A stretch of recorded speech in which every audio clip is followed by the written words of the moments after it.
talks in Geneva, even though later Tehran, in fact, reversed itself. Logic suggests that such solidarity should become a constant factor if we want to prevent a disastrous development of events. But here's the hitch. We must take a unified position together with the West, we meaning the Russians. And that point is actually where the stereotypical thinking and behavior may in fact appear. In the first place is the legacy of the Soviet mentality, with its built-in mechanisms that ensure maintaining a constant level of hostility and suspicion toward everything Western, and especially American. Why should we try to persuade Iran together with the Americans? It would be advantageous for them. And why should we let Washington lead us by the nose, especially since the main disputed issues have not been decided, the CIS and others? To allow the Americans to score points is not in our interest. Secondly, strange as it may seem, these kinds of opinions can also be heard. If the United States becomes reconciled with Iran, it will be bad for us, and the Americans will push us out of the Iranian economic space. A nuclear Iran is better for us than a pro-American one. And in fact, overall, it appears that many of our politicians are convinced of one thing: a demonstration of solidarity with the West will do nothing for our leadership in terms of mobilizing the population on the basis of an upsurge of patriotism. Okay, the next what I'd like to read is something also from this past November from the famous website politcom.ru by an analyst by the name of Sergei Rasov. He says the following with regard to the S-300s. At the end of October, Deputy Premier Sergei Ivanov confirmed once again that there have to date been no deliveries of the S-300 defensive missile systems to Iran. Somewhat earlier, Nezavisimaya Gazeta, citing its own high-level sources, reported that Russia was inclined to decline to bring the contract to fruition. The expert Mark Katz of George Mason University believes that, quote, Moscow wants nods from both Tehran and from Washington. This is why I believe a policy of uncertainty is precisely what is being pursued by Moscow. I believe that Mr. Putin likes a foreign policy situation where all around are guessing his next steps, he said in an interview with Voice of America's Persian service. It is thus perfectly likely that the contract for deliveries to Iran of the S-300 systems will remain frozen. This is no longer a commercial contract. It is a political transaction.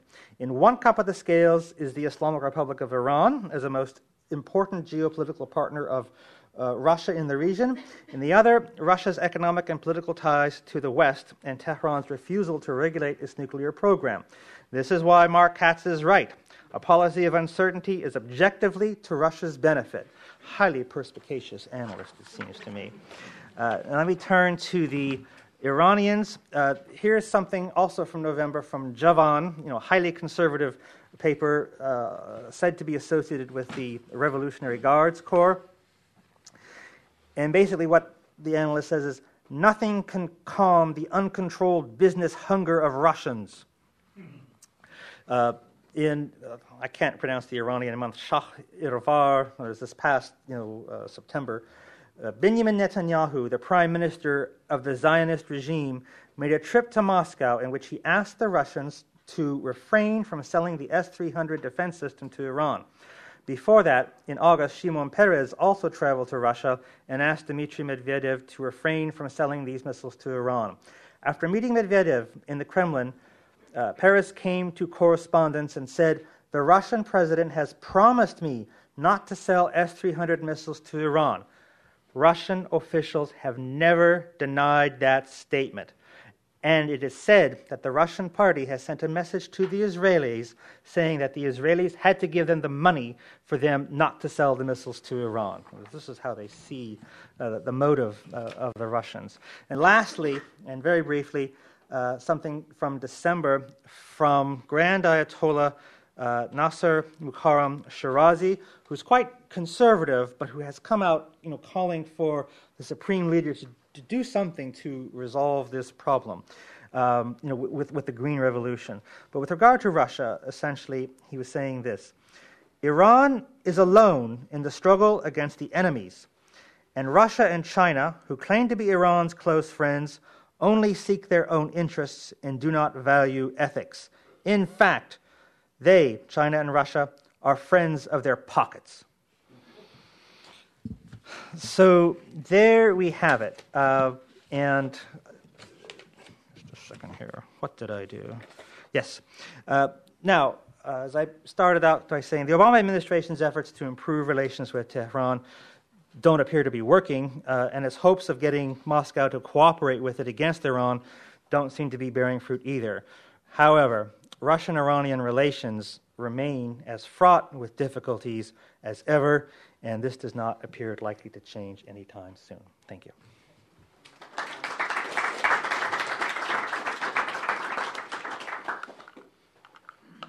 Thank you so much for that very interesting analysis. A lot of questions raised.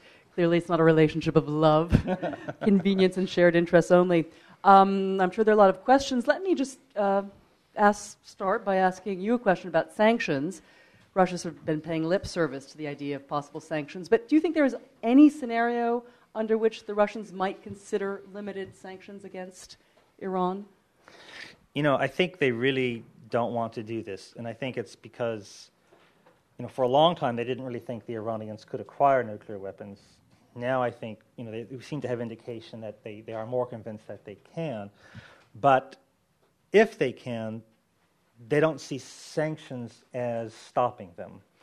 And that being the case, why should Russia call attention to itself with Iran negatively? In other words, that Russia has no interest in a bad relationship with Iran. So they're just not going to do it. In other words, that whatever the West does, whatever Israel does, that's one thing, but they don't want to be associated with it. They don't want Iran to acquire nuclear weapons, but I don't think they're going to seriously impose sanctions.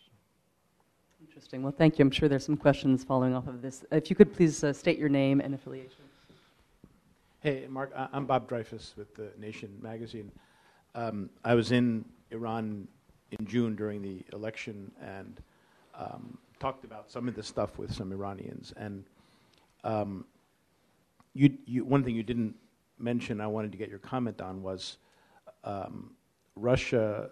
Putin apparently was one of the only leaders, maybe the only one, the Iranians told me, who's met with Khamenei in person, who after all is where the real power in Iran is, not with these other politicians. And one of the things that they told me in Iran was that Putin said to Khamenei, we'll back you on nuclear stuff and so on if you don't try to undercut our gas sales in Europe. And there was some sort of idea that they could, coordinate gas policy, even though I guess Iran doesn't yet have the ability to export all that gas through Europe. But so I was hoping you could comment a little bit about that aspect of it. And also, you didn't address the Shanghai Cooperation Agreement, where Russia and China have invited Iran to come in as an observer. And some people in Iran told me that if the U.S., sanctions or pushes Iran too hard, they could just kind of push them into the orbit of Russia and China in a much more firm and permanent way, at least economically, if not, in terms of military stuff. Well, those are both important issues. I've heard a number of reports of what was actually said in the Putin-Khamenei